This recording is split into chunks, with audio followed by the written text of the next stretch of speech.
I've spent 10 years in the Marine Corps, 4 years working with the Air Force as a civilian, doing experimental testing on aircraft.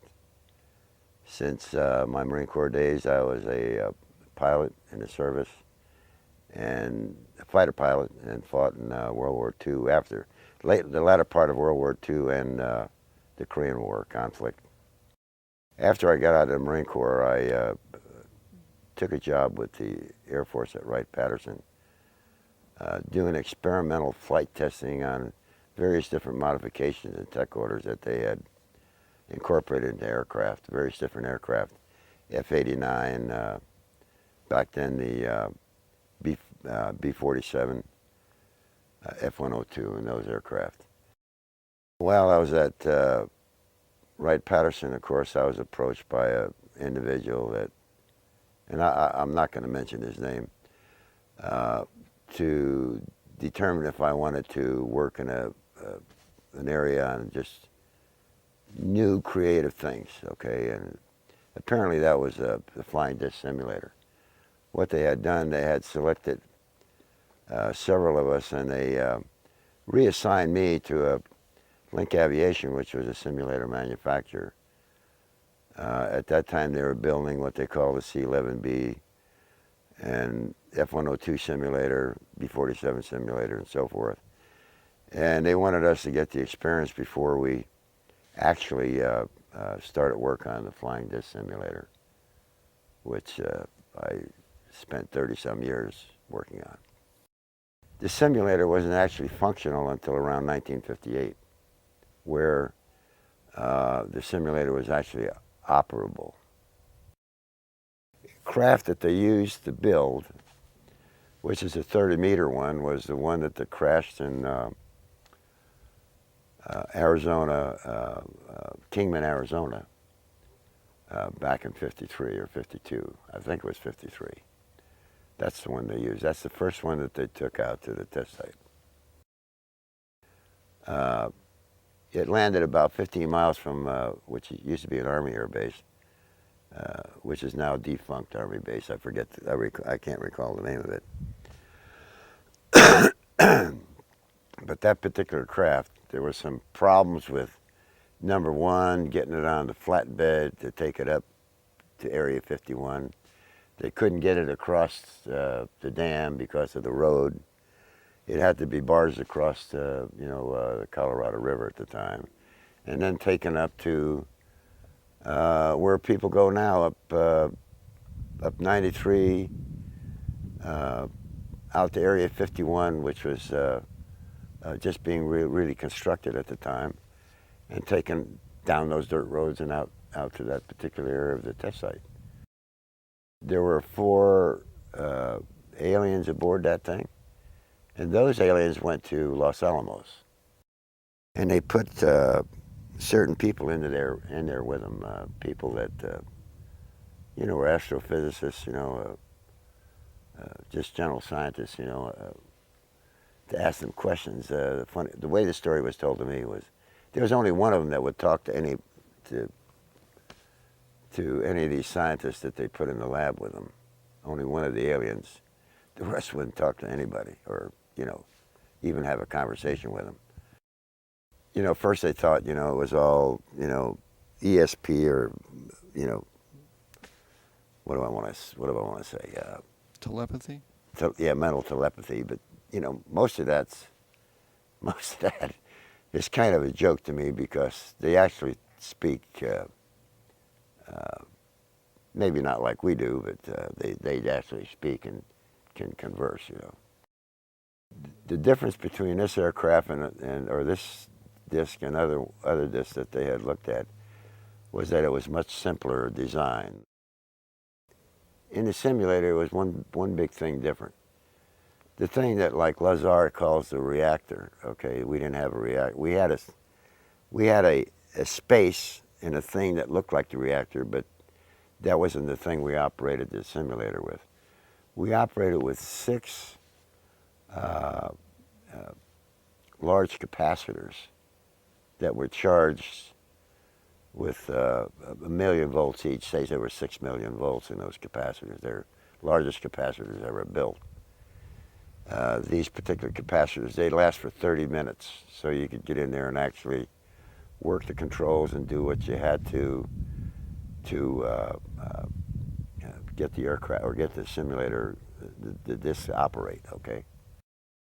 Actually, when it was operable, it would lift off the ball about a certain amount there was a dimension there that we had that it actually lifted up, and it could actually turn, a certain amount of degrees left to right or whatever.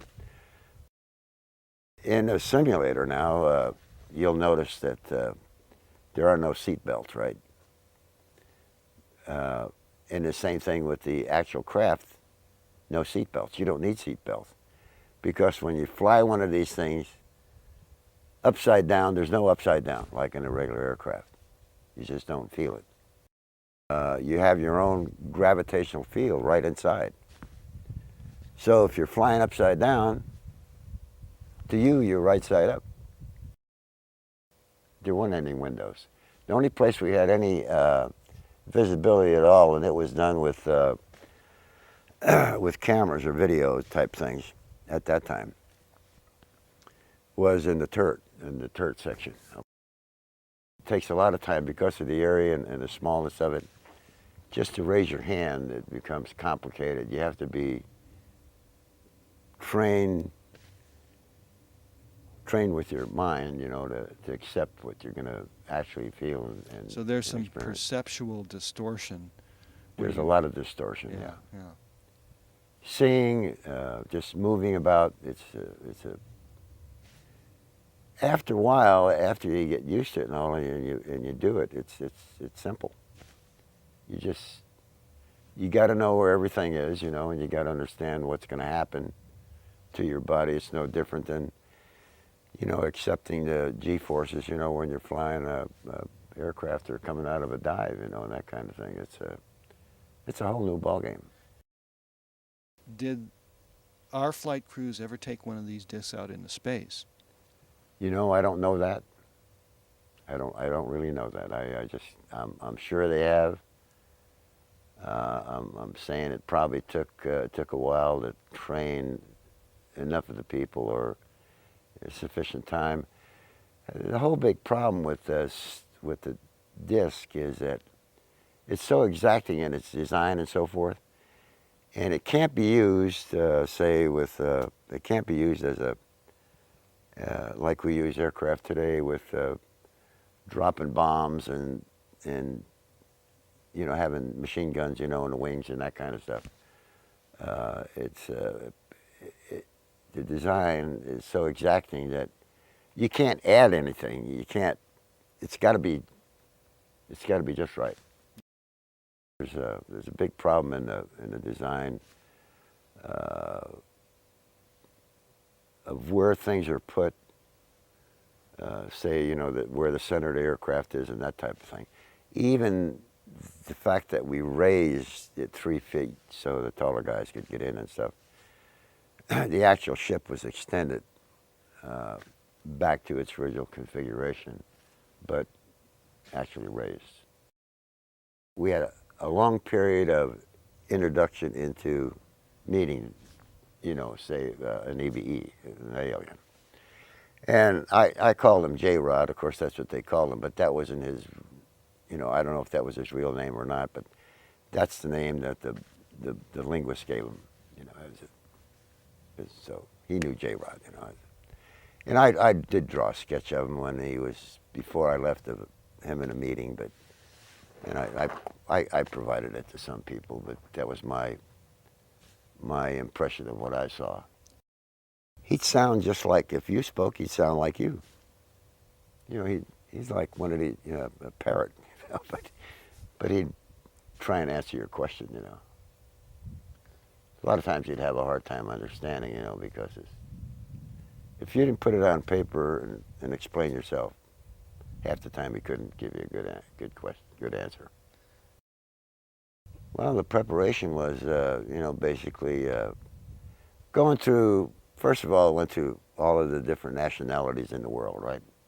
Just, these whatever, Human nationalities. Yeah, human nationalities, Then they got into going into other forms of life, even down to, animals and that type of thing. And the fact that, this J-Rod his skin was pinkish, but a little bit rough, and that kind of stuff. Not horrible looking, or to me, he didn't look horrible looking. Some of the guys, that was in the particular groups that I was in, they never even made it, as far as I was concerned. When they gave you the psychological question, I just answered them the way I felt, and I had no problem, And that's what they wanted to know, if you'd become, like, hey, here's an alien, he's from here, and I don't know what, one of those kind of things, But it never bothered me, it didn't amount to much. So what kind of scientific advice he would give the crew that was building or back engineering these? Basically, it was only engineering advice or science advice. Say for example, I performed the calculation, and I spoke of a book that, it's not a book, it's a big assembly of various different divisions on gravitational technology, okay? And the key element in there, all the information wasn't there, because even our guys, our people that were the top mathematicians and stuff, couldn't figure some of this stuff out. So we would take it, and then we'd have to, with each design, there's a requirement for calculations, and we'd have to prove by calculations, that this thing's going to operate, no different than anything else we do. And sometimes you get into a spot where you try and try and try, and even if you use the formulas to come up with this thing that they'd provide you, it wouldn't work. And that's where he'd come in, to tell him to look at this and see what we did wrong.